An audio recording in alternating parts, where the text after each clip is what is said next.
이번 월간 카이세 굉장히 에너지틱이 넘치시는 분을 모셨습니다. 사실 사전에 잠깐 이야기를 했었는데 말씀하시는 텐션이나 이런 것들을 봤을 땐 비범하신 분이지 않을 수 없을 것 같은 그런 느낌이 되게 들었었는데 이번에 그로메트릭의 김관영 대표님을 모셨습니다. 한번 간단하게 소개 한번 부탁드리겠습니다. 안녕하세요. 반갑습니다. 그로메트릭 김관영입니다. 저는 현재 그로메트릭 회사를 운영하면서 오픈소스 활동도 열심히 하고 있습니다. 그래서 현재 오픈인프라 한국사용자모임의 부대표로 활동하고 있고요. 그리고 오는 8월 26일에 있을 오픈인프라데이 2025의 총괄을 맡고 있습니다. 저는 보안 분야에서 그전에 여러 가지 활동을 좀 진행했었고요. 다양한 제품의 세일즈나 그리고 메인테넌스 활동도 진행했었고, 지금 현재는 사스, SIEM과 S밤에 관련된 프로덕트도 개발하고 있는 상태입니다. 네. 오픈소스 활동을 적극적으로 지원해 주시고, 사실 오늘 처음 들었는데 그 오픈스택 관련된 네네, 커뮤니티에 또 부대표님이신 네, 걸로 네. 확인이 됐습니다. 네네. 그래서 저희도 이제 교육 프로그램들 운영하면서 오픈스택 관련된 과정들도 있기도 하거든요. 그래서 되게 좋습니다. 관심 있는 네, 요즘 활동합니다, 사실은. 그래서 되게 오늘 이야기가 되게 많이 어떻게 보면 기대되기도 하고 그런 네. 상황이라고 봐주시면 될 것 같고, 네. 뭐 조금 더 많은 예, 소개가 대부분 소개를 말씀드렸고요. 이제 기술 베이스하고 사실은 영업 베이스도 같이 잘 갖춰서 기존의 커리어를 잘 관리했었다. 이 정도로만 말씀드리면 될 것 같고요. 그리고 그 무엇보다 중요한 거는 기술이 되게 중요한 포인트다. 네, 이거 말씀드리고 싶습니다. 네. 네. 진짜 되게 다양한 기업과 기관에서 활동들을 하셔가지고 되게 많이 기대가 됩니다. 자, 오늘 근데 주제가 네. 아무래도 이제 오픈소스를 다루는 만큼 소프트웨어 공급망과 관련된 주제를 또 갖고 오셨어요. 맞습니다. 그래서 S밤이라는 메인 키워드를 가지고 얘기를 해주실 것 같은데, 네.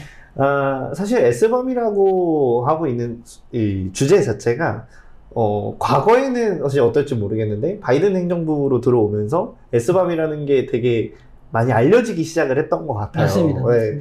뭐 언어에 대한 그 규제화나 뭐 화이트하우스에서에 대한 규제화나 이런 것들이 의무화가 되기 시작해서 S밤이라는 게 많이 유명해지기 시작을 했고, 그리고 국내에서도 되게 많이 알려지기 시작을 했던 것 같은데, 오늘 특히나 중점적으로 다뤄주실 내용 어떤 건지가 간단하게 얘기를 해주시고 진행을 하면 좋을 것 같아요. 네, 오늘 말씀드릴 거는 이제 사실은 S밤이라는 용어 자체는 이제 많이 화두가 되기도 하고 그렇지만 실제로는 대부분 학계 발표나 법제에 대한 얘기만 조금 포커스가 있었던 게 사실이거든요. 네네. 뭐 그걸 또 얘기를 좀 하겠지만 사실은 오픈소스 관점에서 그리고 사용자 관점에서 조금 더 얘기를 좀 해보는 시간을 가져보려고 하고요. 저희가 5월 달에 미덥을 저희 자체적으로 미덥을 좀 진행을 했었거든요. 근데 그때 학계에서 고려대학교 최현성 교수님이라는 S밤의 권위자분을 모시고, 그리고 또 해외에서는 글로벌 제조사로는 소나타입 에이펙 디렉터 분과 함께 했고요. 그리고 저희 내부의 개발자와 함께 개발자 관점에서 여러 가지 관점에서 한꺼번에 보는 미덥을 좀 진행을 했습니다. 근데 오늘 그 규제 관점이나 그리고 글로벌하게 해결책을 제시하는 관점, 그리고 사용자 관점을 한꺼번에 보는 시간을 가졌다면 오늘은 조금 더 나아가서 개발자 관점을 조금 더 얘기할 수 있는 그런 시간을 가져보려고 합니다. 네, 너무 좋습니다. 네. 그래서 가장 첫 번째 장표로 띄워주신 게 이 소프트웨어 공급망 사고에 맞습니다. 관련된 내용들을 가져와 주셨어요. 예. 요건 어떤 거를 다뤄주실 건지. 첫 줄 보시면 2023년도에 한 60억 정도의 피해액이 발생했다고 하고요. 그리고 26년에, 그러니까 내년이죠. 네. 110억, 그러니까 약 두 배 정도의 예상 피해액이 발생할 거라고 예상을 합니다. 그러니까 결과적으로 보면 실제로는 기업업체들이 한 3년 만에 더블이 되는 예상 피해액이 나왔다는 거는 그만큼 공급망 공격이 더 많다는 얘기를 하는 거거든요. 그래서 그 부분에 조금 더 포커스를 맞추고 말씀드리고자 이 자료를 발췌해 봤습니다. 이거는 실제로 이제 소프트웨어 공급망이 예전에 상용 소프트웨어를 사실 쓰는 것보다는 요즘에는 오픈 소스를 대부분 가져다 쓰는 경우가 많거든요. 근데 이 자료는 실제로 어떤 조직에서 전년도보다 오픈소스를 더 많이 활용할 거냐 말 거냐에 대한 질문인데 당연하게도 96% 거의 100%에 가까운 수치가 전년보다 더 많이 사용하겠다는 의미를 얘기를 하는 거거든요. 너무도 당연하게도 많이 쓰고 있다. 이 얘기를 말씀드리려고 이 자료를 이제 발제를 좀 해봤습니다. 근데 이 다음에 바로 장표가 공급망 사례예요. 네네. 공격 사례. 네. 이제 첫 번째는 솔라윈지인데요.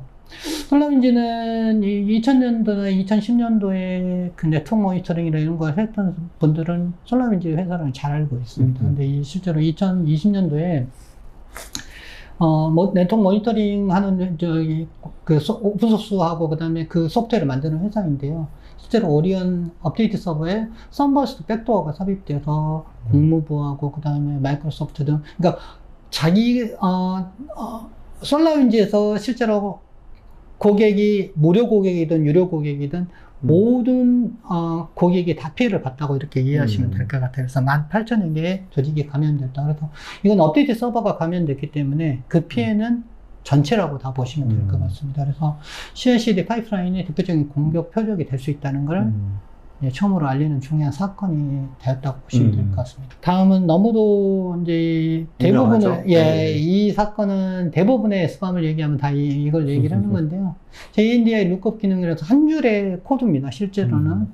근데 이 한 줄의 코드로 인해서 리모트 코드 익스큐션이 실제로 진행이 된 거고요. 그다음에 그 한 줄로 인해서 수억 대의 자바 시스템이 위협이 된 겁니다. 그리고 실제로 대부분의 소프트웨어들은 로그를 찍거든요. 근데 로그를 찍으면 다 이걸 사용한다는 얘기라고 이렇게 보시면 될 것 같아요. 그래서 오픈소스 의존성이 SCA니까 소프트웨어 컴포지션 어널리시스라는 그 대응 체계를 그리고 SBOM이라는 필요성에 대해서 크게 부각시킨 이런 사건이라고 이해하시면 될 것 같습니다. 그리고 이거는 지금도 진행되고 있고요. 앞으로 10년 동안은 계속 진행될 거라고 이렇게 얘기를 합니다. 그리고 기존 공급망. 그러니까 소프트웨어 공급망이라고 되어 있는 단어들은 되게 많이 접해 보셨을 것 같아요. 이걸 들으시는 분들이 대부분 재직을 하시는 분들일 거니까 아마 소프트웨어 공급망 많이 얘기를 하실 텐데 사실 보안하는 사람들의 가장 기본적인 덕목은 보안을 잘 모르는 사람한테도 잘 설명할 수 있어야 된다고 보고 있기는 하거든요. 예. 어찌됐든 뭐 경영진의 허락을 받아야 되기도 하고 추진도 돼야 되고 하다 보니까 근데 이게 우리 일상생활에서 볼 수 있는 그런 공급망 체계하고 소프트웨어에서에 대한 공급망 체계하고 약간 같은 뭔가가 있을 테니까 저렇게 차이를 비슷한 단어를 썼기 때문에 그럴 거라고 생각을 하는데 뭐 소프트웨어 쪽을 좀 많이 연구를 해보셨으니까 어떤 차이가 좀 있는지를 좀 설명해 주시면 좋을 것 같아요. 이 자료도 아까 소프트웨어 서플라이 체인 베스트 프랙티스에서 나온 CNCF에 나온 자료인데요. 우리가 기존에 공급망 하면 보통 제조업 쪽에서 많이 얘기를 했습니다. 그리고 사실은 우리가 일반적으로 조그만 가게에서도 예를 들어서 우리가 커피를 한 잔 마시더라도 컵을 가져다고 커피를 가져오는 것도 사실 이게 또 다 공급망이거든요. 근데 예를 들면 어느 날에 내가 어떤 사업을 진행해야 되는데 컵이 없어요. 그럼 굉장히 불편하고 사업을 못하는 거거든요. 그날을 일을 못하는 정도 수준인데 이런 게 실제로 제조업에서는 공장에 들어가 공장을 만들고 제품을 만들고 그게 실제로 딜리버리 돼서 최종 소매점에 가서 그 다음에 최종 커스터머에 전하는 게 일련의 서플라이 체인이었어요. 이거는 뭐 기존에도 좀 많이 일반적인 상황이에요. 근데 사실은 그건 눈으로 잘 보였습니다. 중요한 건. 근데 소프트웨어 공급망 체계는 사실 보이지 않는다는 거예요. 눈으로 확인할 수가 없다는 거예요. 그래서 인텐적으로 무형이라는 게 실제로 눈으로 볼 수 없기 때문에 내가 어느 정도의 임팩인지 사실 알 수가 없는 거예요. 그래서 구성 요소가 끝까지 뭐 정확하게 뭐 발견되거나 이러지 않으면 굉장히 어렵습니다.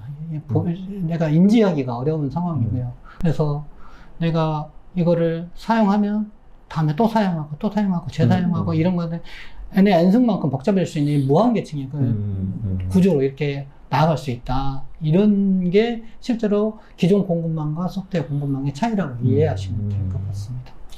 그래서 어쨌든 소프트웨어 특징 때문에 발생할 수 있는 여러 가지 특징인 거잖아요. 네, 맞습니다. 근데 사실 무형이기 때문에 이게 더 큰 것 같기는 해요. 어찌됐든 뭐 제조 쪽에서 말씀을 해주셨는데 제조에서는 만들려면 어찌됐든 뭐 공장도 설비를 만들어야 되고 맞아요. 트럭을 만들어야 되고 네. 트럭에서 운송해서 유통까지 진행이 돼야 되는데 그런 부분들이 이제 소프트웨어상에서는 다 불필요한 요소들이 되다 보니까 아무래도 그게 더 크지 않나. 그래서 책임이나 추적하는 데 있어서도 분명히 단점들이 분명히 있을 것 같고 네. 네. 그렇기 때문에 공급망에서에 대한 공격 이슈들이 진행이 될 것 같은데 그런 특징들 때문에 실제로 이 공급망에 대한 동향들도 바뀌어 왔을 거라고 생각을 해서 다음 장을 준비하셨을 것 같아요. 네, 네. 네. 그래서 실제로 이제 이게 이제 이렇게 빠르게 보이지 않고 빠르게 움직이고 그다음에 파급 효과가 굉장히 큰 공급망에 실제로 이제 계속 사고가 나왔기 때문에 그리고 기하급수적으로 사고가 네. 피해가 늘어나고 있거든요. 그래서 이제 대표적인 규제를 많이 만드는 미국하고 유럽에서는 선제적으로 조금 규제를 만들었고요. 그래서 미국 연방정부에서는 그 보안 강화에 대한 지침하고 그다음에 자기 증명에 관련된 제출을 의무하고 S1 자체는 의무는 아닙니다만 공고사항이긴 합니다. 그래서 바이든 행정부에서 사인을 해서 아까 말씀해 주신 대로 그렇게 됐고요. 그리고 FDA의 S1 제출에 대한 어떤 요구사항, 그러니까 약간 공고사항 정도는 진행이 되고 있다고 이렇게 얘기를 하면 좋을 것 같고요. 네네네. 그리고 이제 전에 얘기했던 브루셀 이펙트 같은 이런 느낌으로 유럽 연합에서 사실은 이걸 굉장히 CRA에서 굉장히 드라이브를 많이 하고 있습니다. 그래서 사이버 리질리언스 액트라는 걸 마련을 해서 CE 마크하고 지금 연계해서 보안 적합성 평가를 준비하고 있고요. 그래서 26년도에 하반기에 CRA가 분명히 액트가 실행될 예정으로 예정이 되어 있습니다. 그리고 우리나라의 경우는 키사하고 작년도에 키사하고 국정원에서 기관이 한 3개가 모여서 소프트웨어 공급망 보안 가이드라인 1.0을 발간했고요. 사실은 우리는 이제 수출 주도형 산업 구조잖아요. 네네. 그러면 저희는 하드웨어 납품하면 당연히 소프트웨어도 같이 납품하는 구조로 가야 되거든요. 그러면 당연히 그쪽 나라에서 예를 들어 4.5억의 유럽 시장과 미국의 3억의 미국 시장을 들려면 당연히 그런 소프트웨어 구성 요소를 잘 준비를 해서 사실 나가야 되는 게 핵심적인 요소거든요. 그러면 이제 그 준비를 잘 해서 나가야겠죠. 네, 그런 관점으로 이해하시면 될 것 같고요. 일본도 뭐 의료나 그다음에 통신분야 쪽에서 S-팜을 계속 연구를 하면서 진행을 하고 있습니다. 네, 알겠습니다. 그래서 뭐 그 다음은 이제 그 적용하고 있는 베스트 프랙티스를 좀 가져와 주셨어요. 네, 그래서 요건 어떤 내용들을 담고 있는지 한번 소개를 해주시죠. 좀 전에 이제 그 베스트 프랙티스에서 조금 더 가져가 본 거고요. 실제로 이제 이 소프트웨어 공급망 보안에서 베스트 프랙티스는 이러한 4가지 정도를 갖춰야지 베스트한 프랙티스가 된다 이렇게 얘기했는데 첫 번째는 신뢰성입니다. 신뢰성은 말 그대로 내가 어느 순간 이 지금 불변의 데이터를 메타데이터를 가지고 언제든지 리프로듀스하고 베리피케이션을 할 수 있고 동일한 결과를 내는 이걸 얘기를 하는 겁니다. 그래서 이 결과의 신뢰성의 문제가 첫 번째고요. 그리고 두 번째는 이제 소프트웨어이기 때문에 굉장히 빈번하게 아까도 말씀드렸지만 바뀌는 거거든요.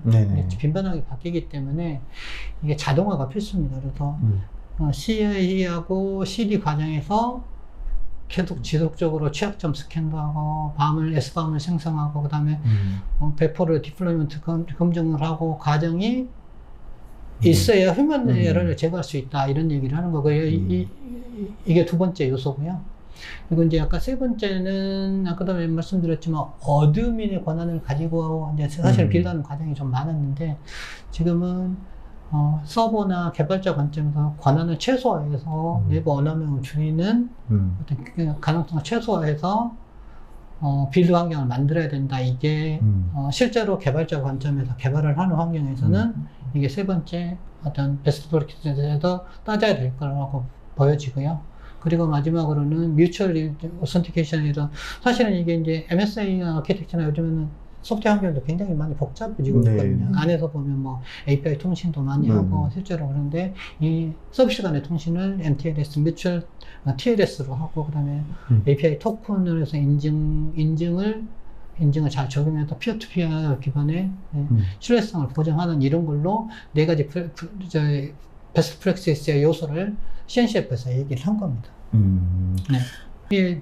S-팜은 여기도 많이 합니다. 근데 말 그대로 영양표 같은 거고요. 이 뉴트리션 팩트 인그리디언트나 이게 뭐가 들어있다는 걸 알려주는 거거든요. 그래서 영양표 있고 구성이 어떤 식으로 구성이 되어 있다는 걸 알려주는 건데, S밤 말 그대로 소프트웨어가 뭐가 들어있다. 이 소프트웨어는 어떤 게 들어가 있다는 것을 명확하게 알려주는 겁니다. 그래서 실제로 어떤 오픈소스를 쓰고 있는지 알아야 그 다음에 실제로 오픈소스에 있는 취약점 정보를 알 수가 있는 거죠. 그래서 이게 S밤을 사실 잘 모르면 CV에 대한 정확한 정보를 알 수가 없는 정도로 이해하시면 좋을 것 같아요. 예, 그래서 필요한 거는 실제로 믿지만 항상 검증해야 된다는 이런 자세를 가지고 바라보시면 좋을 것 같고요. 그래서 이제 필요한 거는 저희가 이제 S밤이라고 얘기하는 거는 영양 성분표 그리고 원재료 구성 정보라고 이해하시면 좋을 것 같습니다. 인그리디언트는 뭐가 들어있는지 어떤 게 들어있는지 보는 거고요. 그래서 소프트웨어에 어떤 오픈소스가 들어있어서 이렇게 구성이 됐습니다라는 걸 명확하게 좀 알려주는 게 S밤이고, 그 다음에 거기에 맞춰서 그러면 오픈소스 소프트웨어의 버전이 쭉 있는데 그 버전에 어떤 취약점이 있다. 취약점이 있다고 해서 모든 게 다 문제가 되지는 않습니다. 실제로 공격 유형이 들어오지는 않으면. 근데 잠재적인 요소가 있다는 거거든요. 실제로 현업에서는 약간은 vulnerability가 있어도 사용하는 경우도 있습니다. 실제로. 네, 그런 걸 명확하게 알고 쓰자는 거죠. 여기도 보면 어떤 게 요소가 있다는 걸 알고 먹는다는 거, 이런 측면이 강하거든요. 그렇게 이해하시면 좋을 것 같습니다. 네, 이거는 뭐 이제 상용 툴, S밤을 만들어낸 상용 툴도 있지만 오픈소스로도 검사를 할 수 있습니다. 그래서 이 오픈소스를 가지고 실제로 시프트하고 그라이프나 이 시프트 그라이프 그 조합으로도 이제 쓰실 수 있고요. 그래서 저희 내부적으로도 사실은 테스트를 좀 해보기도 하고 만들어서 간단하게 할 수 있습니다. 그래서 조금 해봤던 걸 말씀을 좀 드려본 거고요. 이제 실제로 S밤에는 종류가 있습니다. 한 3가지 종류가 실제로 있는데 대부분 2가지를 사용하는데요. 이렇게 보면 SPDX 그리고 사이클론 DX 포맷이 2가지가 있습니다. 근데 SPDX 같은 경우는 리눅스 파운데이션에서 만든 S밤의 포맷이거든요. 주로 컴플라이언스, 라이센스 컴플라이언스에 대한 부분이 있고요. 그 다음에 사이클론 DX 같은 경우는 오아스프에서 만든 거거든요. 그래서 주로 보안 CV에 대한 취약점에 대한 정보를 가지고 만든 건데, 그래서 약간 포맷이 좀 다르긴 합니다. 그래서 이 2가지 포맷을 시프트하고 그라이프를 해서 검사를 해서 활용할 수 있다. 오픈소스로도 활용할 수 있다. 이 얘기를 말씀드리려고 한 겁니다. 네. 이거를 실제로 한번 구현을 해보신 거잖아요. 네네네. 한번 해서 실제로 막히는 것까지도 해보고 해본 거예요. 구현하는데 좀 어려움은 없으셨어요? 실제로 뭐 저는 저희 내부 개발자들이 해본 거고요. 네, 뭐 그렇게 큰 어려운 점은 없는 것 같고요. 근데 이제 나중에 나옵니다만은 어떤 히스토리 관리나 조금 더 이제 디테일한 정보나 이런 게 조금 부족한 부분은 분명히 있다. 그리고 오픈소스는 결과적으로 한 땀 한 땀 본인이 해야 되기 때문에 어려운 분들이 있다. 그 정도가 될 것 같습니다. 이것도 제가 어떻게 보면 질문을 해봐야 되는 부분이기도 한 것 같아요. 진짜 말 그대로 생성만으로 충분할까? 네, 그게 아까 뭐 잠깐 말씀을 해주시긴 하겠지만 그 추후에 대한 관리도 필요하다라는 거. 네, 맞습니다. 네. 실제로 이제 생성이 어느 시점에서 내가 소프트웨어를 언제 빌드를 했고 하는 따라서 S밤이 조금 달라질 수 있다는 거고요.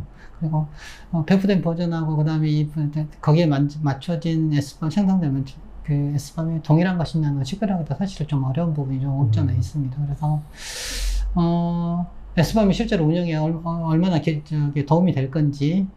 근데 이제 말 그대로 운영보다는 어떤 규제의 관점이나 컨트롤의 관점에서 조금 더 이해하시면 좋을 것 같고요. 그리고 포맷은 아까 이제 사이클론 DX나 SPDX에 대해서 표준이 잘 되고 통합하기가 좀 어려움이 있는데, 그럼에도 불구하고 양쪽 2개 다 관리할 수 있다는 이런 부분은 상용 툴이 또 가지고 있는 장점이라고 일단 이미 툴을 좀 사용자 관점에서 만들어놨다고 보시면 좀 이해하기 쉬울 것 같고요. 그리고 MBD는 CVE를 만든 기관이거든요. 최근에 이제 트럼프 대통령이 지원을 끊어가지고 최근에 문제됐던 그 기관인데 MBD 자체로만 봐서는 사실은 10이 나오는데도 시간이 걸려요. 보통 한 2, 3일 정도 걸린다고 하는데, 그동안에도 어떻게 들어온다고 합니다. 이제 블랙비티가 딱 이제 나와서 10이 넘버 나온 데까지도 이제 한 2, 3일이 걸리니까, 예, 그런 건데, 실제로 S밤인데도 이제 활용도를 조금 떨어지기도 하고, 뭐 이런 정도로 이해해 주시면 좋을 것 같아요. 네.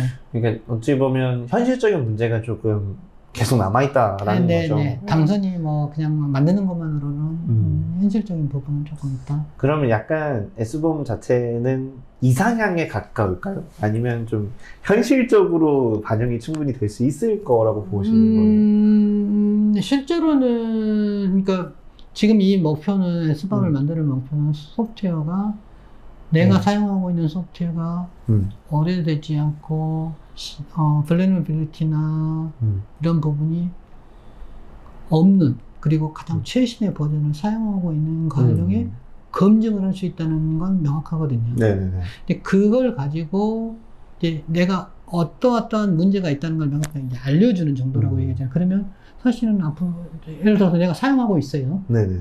이런 게 있어요. 이런 소프트웨어 목록이 있어요. 오픈소스 소프트웨어 목록이 있어요. 근데 예를 들어서 다른 데 사고가 났어요. 그래서 알려줬어요. 우리 그거 사용하는데 내가 소프트웨어 목록이 그게 있는데, 예를 들어서 그러면 거기에 대응하는 어떤 속도가 빨라진다는 거죠. 그런 부분하고, 그 다음에 그 소프트웨어가 잘 알고 있을 때의 장점하고, 그 다음에 또 새롭게 만드는 과정에서도 도움이 좀 된다고 이렇게 이해하시면 좋을 것 같습니다. 실제로 이제 NTIA는 미국 통신정보청에서 소프트웨어 공급 방법은 S밤 최소 요건, 그러니까 이 S밤을 만드는데 최소 이 정도는 있어야 돼. 뭐 이런 걸 요건을 얘기를 한 건데, 그래서 이제 완성도를 측정해서 컴포넌스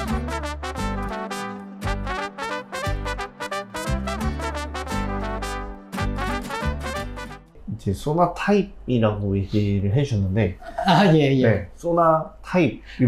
소나 큐브인가? 예, 소나 큐브도 네. 있고, 이제 소나 타입인데, 공급망 번에서 이제, 실제로 소나 타입은 자바에서 나오는 그 메이븐의 레포지터리를 관리해서 출발하는 회사고요. 네. 그래서 소나 타입은 그 소프트웨어 레포지터리를 오랜 동안 만드는 겁니다. 그 넥서스 레포지터리를 만든 회사이거든요. 그래서 실제로 그 바이너리나 그다음에 디펜던시나 이런 거를 이미 잘 관리를 해왔던 회사입니다. 그래서 그 회사가 만들어지는 어떤 S밤이나 이런 부분이 보안이나 라이센스 메타데이터가 상당히 고품질의 S밤을 생산 가능하다, 이렇게 해서 신뢰도가 좀 확보된다, 이런 걸 말씀드릴 수 있을 것 같고요. 네네. 그리고 또 중요한 거는 이제 정책 기반으로 컨트롤할 수 있어야 된다는 거거든요. 근데 우리 보면 CVSS라고 이제 들어보시면 모르겠지만 스코어링이에요. 네. 점수거든요. 10점까지 있는데 그 점수 이상이면, 예를 들어서 10점이면 굉장히 크리티컬한 점수이기 때문에 잘라야 된다. 차단해야 된다. 그리고 예를 들어서 GPL 라이센스도 GPL, AGPL도 있고 막 여러 가지 GPL이 있는데, 그 라이센스를 내가 회사에서 사용하면 안 된다는 거를 하면 사실 그것도 금지할 수 있는, 이런 게서 자동화할 수 있다는 게 이런 게 장점입니다. 그래서 개발자 판단 없이 시야에서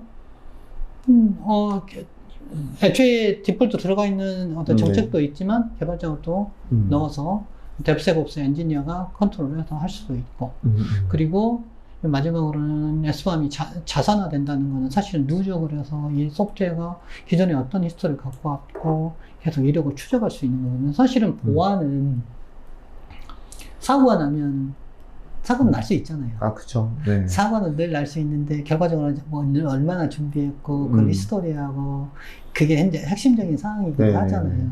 그런 부분에서 또 중요하게 잘 관리했다는 어떤 이런 거를 제시할 수 있는 이런 툴이라고 또 이해하셔도 될 것 같습니다. 네, 알겠습니다. 그래서 뭐 요거는 네. 다른 내용이네요. 아까 좀 전에 얘기했던 그 소나타입의 제품군을 좀 말씀을 드리는 거고요. 여기 이제 오른쪽 밑에 보면 S밤 매니저가 있고요. 근데 기본적으로는 그 리포지터리, R이라고 얘기하는 리포지터리 기능하고, 그 다음에 파이어월 기능이 있습니다. 그래서 기본적으로 아까 말씀드렸던 이런 그 스코어링이나 아니면 하이 크리티컬이라는 이런 사전에 정의된 이런 거에 따라서 범위 레벨에 따라서 음. 실제로 컨트롤이 가능하다 이렇게 말씀드릴 수 있을 것 같고 그래서 파이어월이라고 얘기를 하는 거고요. 그리고 라이프 사이클은 CI/CD 파이프라인 과정에서 전 과정에서 지속적으로 이제 어떤 위험이 어느 순간 어느 단계에서 들어올 수 있거든요. 그 부분을 전체적으로 매번마다 다 컨트롤할 수 있는 기능을 제공하는 라이프 사이클이라는 제품이 있습니다. 그래서 총 네 가지 정도의 리포지토리, 그 다음에 파이어월, 그 다음에 라이프 사이클, 스팟 매니저 뭐 이렇게 있다고 보시면 될 것 같습니다. 되게 재밌는 건 앞에 SDLC 유입을 차단하기 위한 파이어월이 있다는 게 저는 되게 흥미롭기는 하거든요. 그냥 단순하게 우리가 파이어월 하면은 그냥 네트워크 차단이라든가 이런 트래픽 차단에 대한 부분들을 되게 많이 했을 텐데 소프트웨어적으로서도 파이어월이라는 기능들을 제공한다는 게 좀 신기하긴 합니다. 예. 이게 이제 일반적으로 이런 파이어월 같은 경우는 보통 뭐 웹방화벽이나 일반적인 포트 레벨 그다음에 웹에 특화된 어떤 걸 얘기를 가져오는 여기도 마찬가지로 특화된 기능을 아까도 말씀드렸지만 그 어떤 크리티컬한 정보나 이런 게 CV나 이런 거에 따라서 컨트롤할 수 있는 기능들을 기본적으로 제공하고 여기에 라이센스 기능까지도 컨트롤할 수 있는 기능까지도 제공한다 이렇게 이해하시면 좋을 것 같아요. 특화된 기능이 파이어월이다. 뭐